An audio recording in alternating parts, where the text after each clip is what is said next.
एक कहानी सुनाता हूँ आपको। एक बार एक आदमी था। वो आदमी अपने आप को बड़ा ही भाग्यहीन महसूस करता था, बड़ा निराश रहता था कि मेरे जीवन में कुछ नहीं होता है। एक्चुअली वो आलसी टाइप का आदमी था। तो एक बार क्या हुआ कि उसके गांव में एक महात्मा जी आए। बहुत पहुंचे हुए साधु महात्मा आए, तो गांव के सारे लोग जो है वो महात्मा जी के पास अपने अपने प्रश्न लेके जाने लगे। तो उसने भी सोचा कि मैं भी जाऊं, पूछूं कि महात्मा जी मेरा भाग्य कैसे जगेगा। तो वो भी गया। तो महात्मा जी के पास गया तो महात्मा जी ने उसको देखा, फिर बोले बेटा तेरा भाग्य तो सचमुच सोया हुआ है।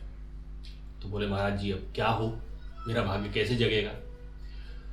तो उसने कहा कि महाराज जी ने कहा कि तुम्हारा भाग्य फला पर्वत पर सोया हुआ है, तुम एक काम करो, कल ही निकल जाओ और जा करके अपने उस भाग्य को जगा लो, और जाग जाएगा वैसे ही तुम्हारे सारे काम बनने लगेंगे।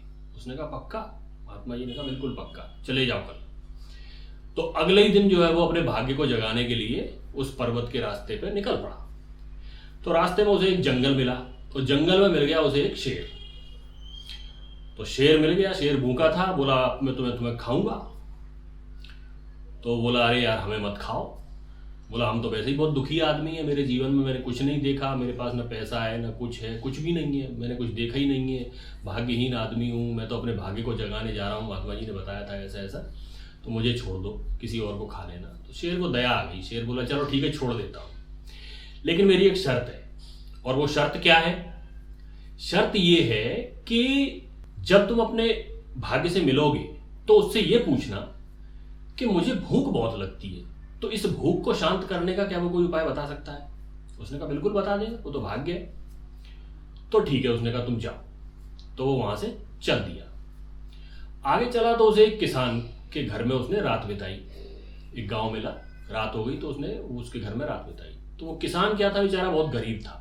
उसकी एक बेटी थी, शादी के लायक हो गई थी। तो अब वो किसान बोला कि भैया तुम अपना भाग्य जगाने जा रहे हो तो मेरा भी एक प्रश्न है, वो भी पूछ लेना। तो उसने कहा पूछो क्या है। उसने कहा कि मेरे पास कुछ है ही नहीं, मैं बहुत गरीब हूँ, मेरी बेटी शादी के लायक हो गई है, अब मैं क्या करूँ ऐसा कि जिससे मेरे पास कुछ धन आए, पैसा आए, तब मैं अपनी बेटी की शादी कर पाऊँ। तो उसने कहा ठीक है तुम्हारा प्रश्न भी पूछ लेंगे। आगे बढ़ गया। अगले दिन आगे बढ़ा तो एक राजा के राज्य में पहुंच गया। अब वो राजा के राज्य में जब पहुंचा तो राजा को भी पता लगा कि एक आदमी है ऐसे ऐसे, वो अपना भाग्य जगाने फला पर्वत पे जा रहा है। तो उसको भी उत्सुकता हुई। उसने कहा उसको बुलाओ भाई, हम भी मिलते हैं। तो वो राजा से मिला। तो राजा बोला कि भैया हमारे राज्य में बड़ी अराजकता फैली हुई है, तो जब तुम अपने भाग्य से मिलो तो थोड़ा सा हमारा भी एक सहयोग कर देना, हमारे लिए भी कुछ पूछ लेना कि हमारे राज्य में कैसे व्यवस्था बने। हम जो आदेश देते हैं वो कोई मानता ही नहीं है, हमारे मंत्री अपने मन की करते हैं, सैनिक अपने मन की करते हैं। तो बोला महाराज तुम्हारी भी पूछ लेंगे। और इसके बाद वो फिर चल दिया और उस पर्वत पे पहुंच गया। पर्वत पे पहुंचा तो वहां पर उसको अपना भाग्य सोया हुआ मिला। उसने कहा कि भैया जग जा, अब तो आ गए हम। तो वो भाग्य ने उसको देखा, जाग गया और वो उसके कंधों पर सवार हो गया अदृश्य रूप में। उसने कहा चलो भैया आज से तुम्हारे सारे काम बनेंगे, तुम जो कहोगे वो सब सही होगा। ठीक है भाई। अब वो वहां से चला तो सबसे पहले उसी राजा के राज्य से होकर निकला। तो राजा ने फिर से उसकी आवभगत की। बोले भाग्य मिल गया? बोले हाँ मिल गया और मेरे साथ है। अब पूछो तुम्हें क्या पूछना है। तो राजा ने कहा वही पूछना है कि अराजकता को हम कैसे मतलब उसमें बदलें, ये कोई हमारी बात ही नहीं सुनता। तो उसने पूछा तो भाग्य ने जवाब दिया। भाग्य बोला कि सुनो, ये जो राजा है ये राजा नहीं है, एक्चुअली ये रानी है। ये पुरुष का वेश बना के रहती है, ये स्त्री है।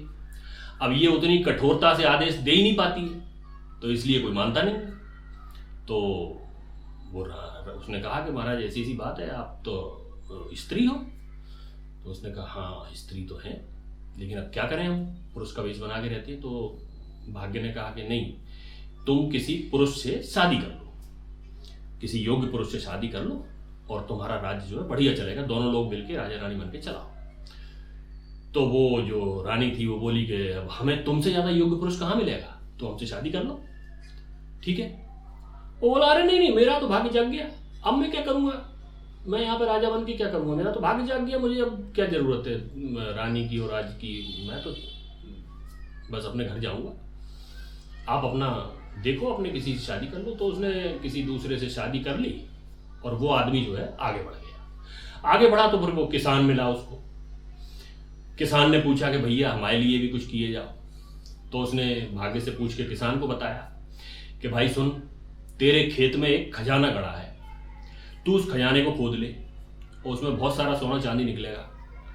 तू उससे बड़े आराम से अपनी बेटी की शादी कर और जिंदगी भर मौज कर। तो किसान ने खोदा, अगले दिन पता लगा कि उसमें तो बहुत सारा खजाना निकल पड़ा, करोड़ों का। तो किसान तो खुश हो गया, बोला ये बढ़िया रहा। तो फिर उसने क्या किया कि बोला अब तुमने ये बात बताई है तो तुमसे ज्यादा योग्य वर हमें कहां मिलेगा। तुमने ये बात हमें बताई है, तुमसे ज्यादा योग्य वर मैं कहां ढूंढूं। तो एक काम करो कि तुम ही मेरी बेटी से शादी कर लो, और वो मेरी इकलौती बेटी है।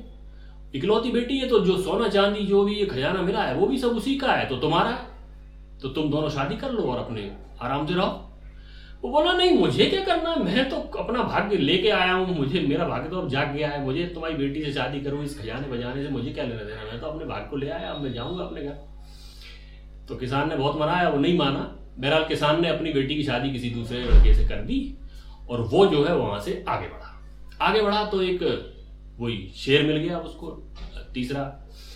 तो शेर ने पूछा क्यों भैया, जगा आए अपने भाग्य को। बोले हाँ, भाग्य जाग गया हमारे साथ में, अब कोई दिक्कत नहीं।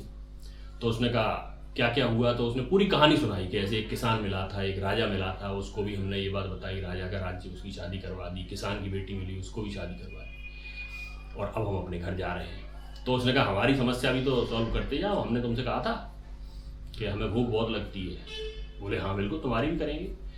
तो उसने अपने भाग्य से पूछ के बताया कि भाई इसको भूख बहुत लगती है, क्या उपाय है। तो उपाय ये निकला कि शेर से उसने कहा कि भैया अगर तुम किसी बहुत बड़े मूर्ख आदमी को खा लोगे तो उसके बाद तुम्हें भूख नहीं लगेगी। तो शेर बोला पक्का। बोले हाँ पक्का, मेरा भाग्य कभी झूठ नहीं बोलता। अच्छा, तो फिर उसने कहा अब तुम तैयार हो जाओ, मैं तुम्हें खाऊंगा। बोला अरे हमें क्यों खाओगे, हमने तो ये बात तुम्हें बताई है, तो हमें ही खा लोगे।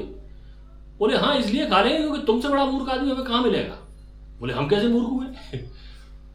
बोला जो आदमी दो दो स्वर्णिम अवसर गंवा के आया है, राजा बन सकता था, तूने वो छोड़ दिया।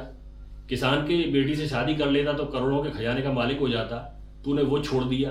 अब यहां मरने के लिए आ गया है तो उससे बड़ा मूर्ख कौन होगा, इसलिए अब तो मैं तुझे ही खाऊंगा। और शेर ने उसको जो है खा लिया।